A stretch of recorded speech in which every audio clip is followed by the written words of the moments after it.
kailangan mong ibigay niya sa diba? Kung sa kanya ka naglilingkod, hindi ka sa kayamanan na naglilingkod. Kung kailangan mo yan, ibigay niya. Diba? Bakit?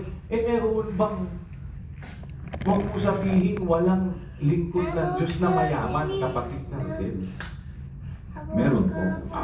Tignan mo na, ba't mayaman? What are you doing? Lingkod ng Diyos na mayaman, ibig sabihin, lingkod ng Diyos na may kaibigan. Ganon din yun, kapatid na Rodel. Saan siya at anong rule ang naging panuntunan niya ng pakikipagkaibigan, kapatid na Rodel?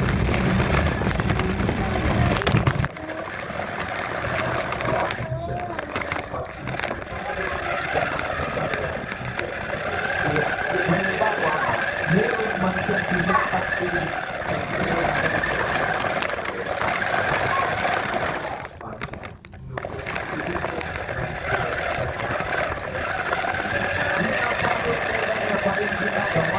Kung hindi niya iniibig,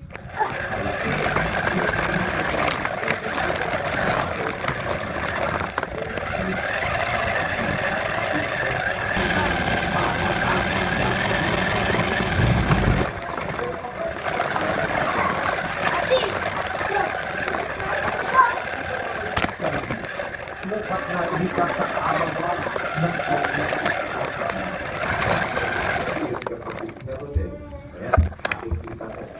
hanapin nilang yung kanyang kaharian at yung kanyang kaswiran.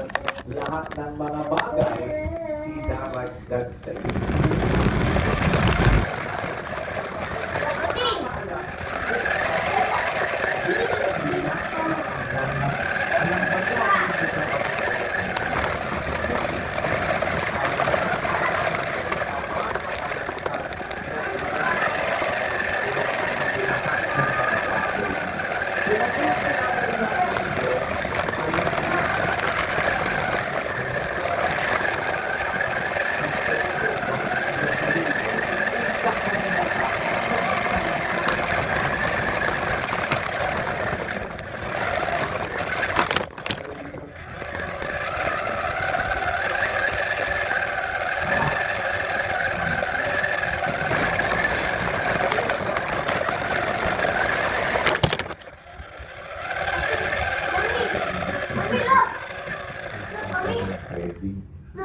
How do I do that?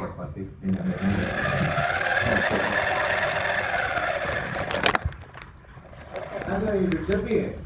Paglingkuran mo yung kayamanan, mapabibigyan ka ba ng Diyos ng kayamanan?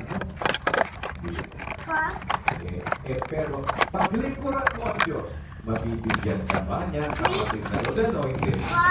Mabibigyan. Kung mabibigyan ka na. Ngayon, kaya ano pananagutan meron tayo?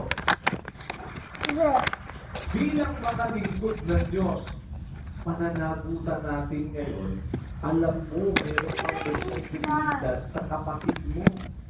Bakit, kapatid na Rodel? Kung nakita ko yung kapatid na nangangailangan, sana mo kita, kapatid na Rodel.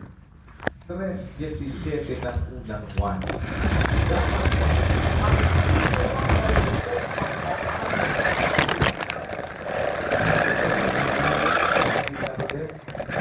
Sa sanlibutan ito po. E di may pag-aari. Meron po.